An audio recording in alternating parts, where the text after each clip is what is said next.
Hello, my name is Ed Brown of Courage, Image, and Charisma Institute. Today I want to talk about something that's near and dear to my heart, and that's smart and gifted students.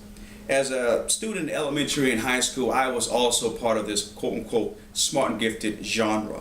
I was always in the books, I got the best grades, I was always going away to some kind of facility or academic endeavor that teachers thought I was the best fit for. But I was also targeted by bullies, because in certain communities, the aspect of academia and scholarship is not a value system. Sports and entertainment is. And so my passion throughout the years, even as a former Atlanta police officer, is how do you give value to those smart and gifted students who only want to go to school and get the best they can to add value to the world stage. So I've created programs and a book that I recently wrote that I allowed some people to read to give me some feedback on the value to these smart and gifted students, and I want to respond to a few questions, and this will be the basic concept of this video. The first question is, I read your book, Assertiveness and Self-Confidence for Smart and Gifted Students, How to Keep the World from Bullying You. If someone is bullying you right now, how do you get them off you? I talk about the three aspects of power in the book, and the three aspects of power is 1, direct power, 2, indirect power, and 3, consolidated power.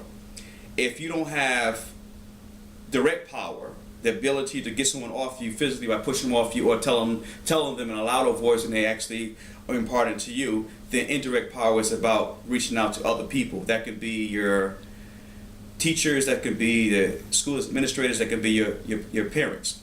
That's going to be indirect power. As well as consolidated power is the idea of you have a value that someone else needs that will not allow you to be hurt based on someone else's bullying you. For example, if you are a math genius and you know that the football team has a problem with math and they have to at least maintain a C average to play football, then if you become their tutor and you show value, then it's less likely that a football team with guys bigger than most people are going to allow someone to bully you because they know the value that you bring to them in maintaining their grade average. So oftentimes when the external force or internal force that you can go to are not there, you have to create alliances for you long term that allow you to actually not be bullied as you move forward in your life.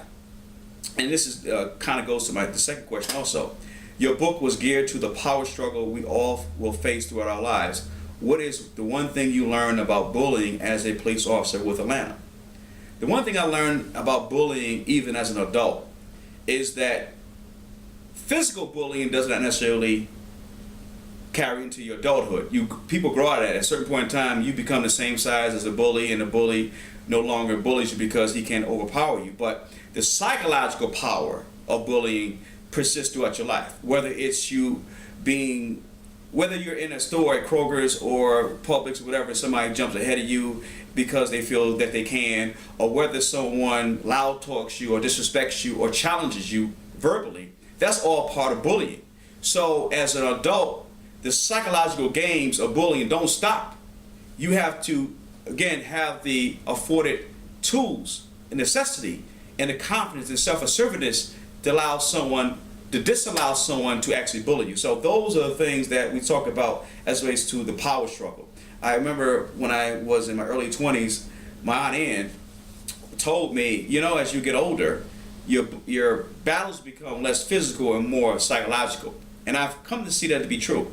That I don't have any battles physical now, but I can say that in no uncertain terms, there's always going to be a guy who walks up to you or looks at your girlfriend as an adult man a certain way, and then how you carry yourself and how you exude yourself verbally and how you manifest yourself non-verbally determines how people bother you or don't bother you. So the self-confidence, self-assertiveness that I talk about in my programs and in my book allows you to have that extra edge, if you will, to make sure that people know that you're not the kind of person to be bullied because you're not going to give your power up that way.